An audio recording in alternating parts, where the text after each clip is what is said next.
It's currently, what, 2:30 a.m. and I can't sleep, and I have genuinely no clue why. So there's a lot going on in my life right now, so I figured I might talk about it.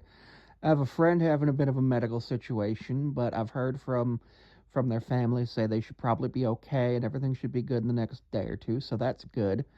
I recently found out my mother's going to have surgery for a torn medial meniscus, and we were talking about medical records because I've been having some nerve pain that's kind of similar to the nerve pain that she has. So I need to talk to my doctor because she has at least two autoimmune diseases. And then when they tested her for the third, it was inconclusive. So I'm kind of worried that that might be a thing for me. Um, I recently finished a course of physical therapy for a slight disc herniation at L4, and possibly a little bit at L5. We're not 100% sure where it was. The imaging that we had was an x-ray, and it didn't show that it was severe, so it was just really like a slight bulge.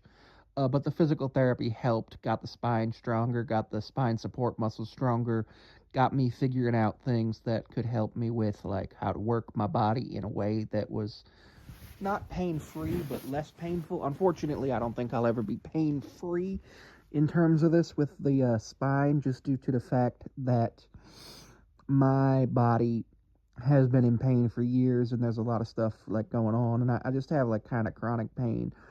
But there's some days where it's less, some days where it's more, and that's one of the reasons I've been talking to my mom recently about like the autoimmune disease she has, the pain she's been in, as well as any sort of information she has about her parents, and their pain levels throughout their life. Which, unfortunately, because my grandpa, we never really knew if he was in pain because he was a Vietnam veteran who just would never tell you if he was in pain. He was a medic over in Vietnam.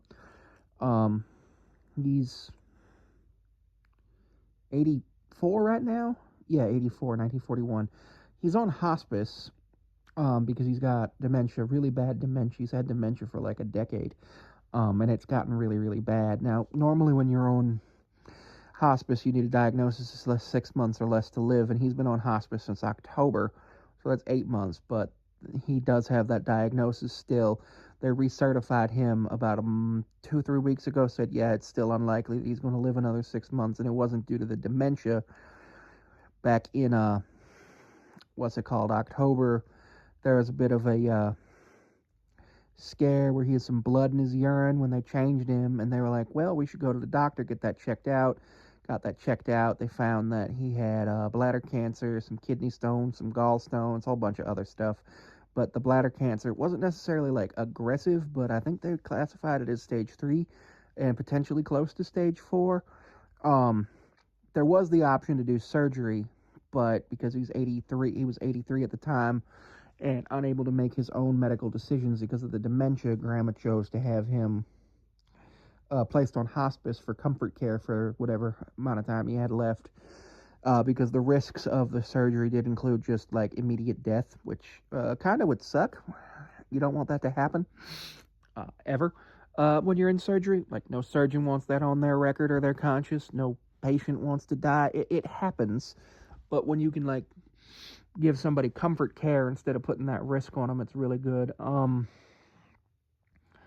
I'm starting a new job on Monday of next week, which is going to be really cool. It's debt collection, so it's just a transitional job.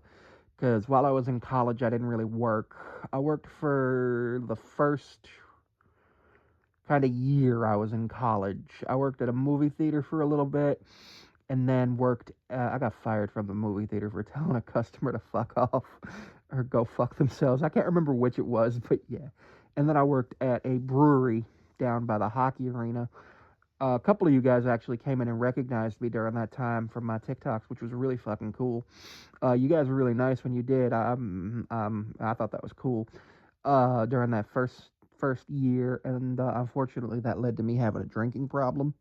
Not you guys coming in and seeing me. It was the working at a brewery, and just I was constantly stressed, so I would drink and drink and drink and drink, and I had easy access to it.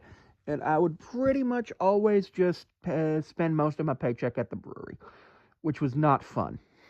Um, so I ended up quitting, and then I thought about getting a job for a little while, but then I was like, nah. And then I just worked. Then I just basically used my TikTok money and my federal financial aid refunds to just live.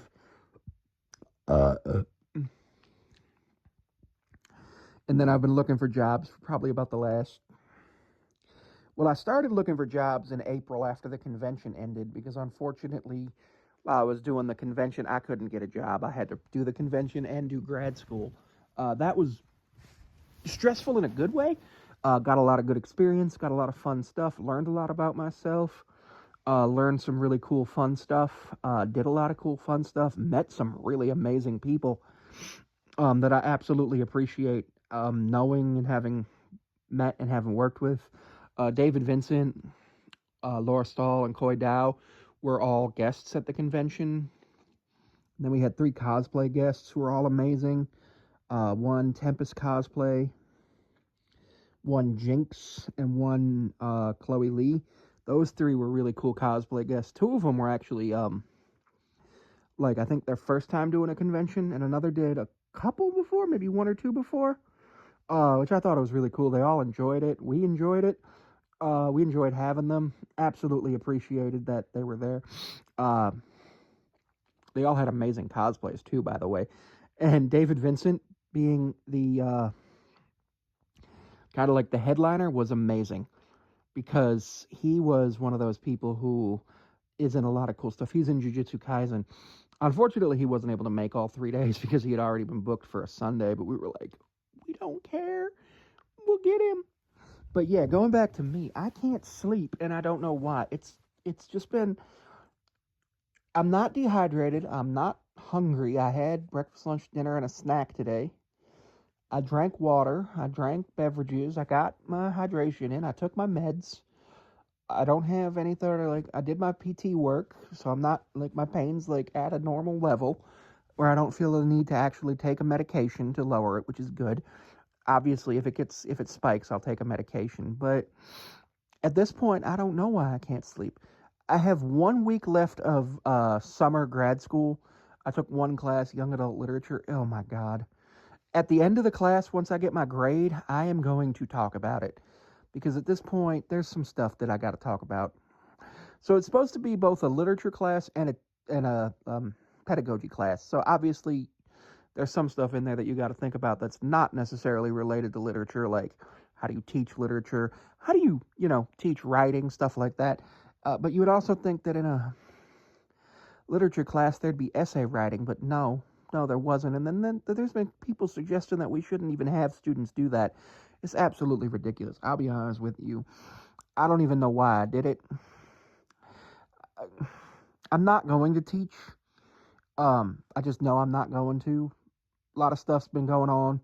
I was thinking about actually dropping out back in September, or not in September, because I got my bachelor's in December. I was thinking about dropping out about halfway through the spring semester, but my friend said that a master's degree is one of those times where a sunk cost isn't actually a fallacy. And then I actually saw that if I continue to be enrolled half time perpetually, I'll never have to pay my student loan, so that's kind of nice. And I'm thinking about just doing that. There's one, it's a private student loan from Sally Mae that's like $1,400 that I'm just gonna pay off with like my first couple of paychecks because it's annoying that it exists. But yeah, I don't know what's going on with the not being able to sleep. It doesn't feel like nervousness, like it doesn't feel like that sort of like when a family member's in trouble and you can't sleep. It doesn't feel like that. It doesn't feel like, oh, grandpa died. Now, I hope I don't wake up in the morning and be like, hey, my mom texted me, grandpa died. We don't know what we're going to do about that. I'm going to work next Monday. Because if that happens, I will be very upset. I've recently been watching a lot of videos about Andy Ditch. Very interesting character. I'm thinking about doing some reaction videos to some of the stuff that person that he posts, and I may have broken one of my webcams. I don't know. Anyway, thanks for tuning in.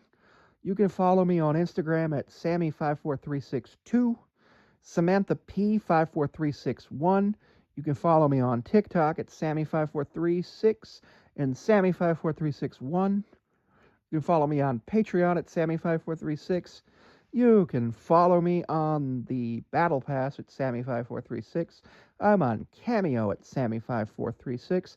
And business inquiries can reach out to me at SamanthaPond54361 at Outlook.com. I can't guarantee you that I will get to your email immediately. However, I do try to check my email 2 to 3 times a week, depending on how busy I am. Thank you for tuning in.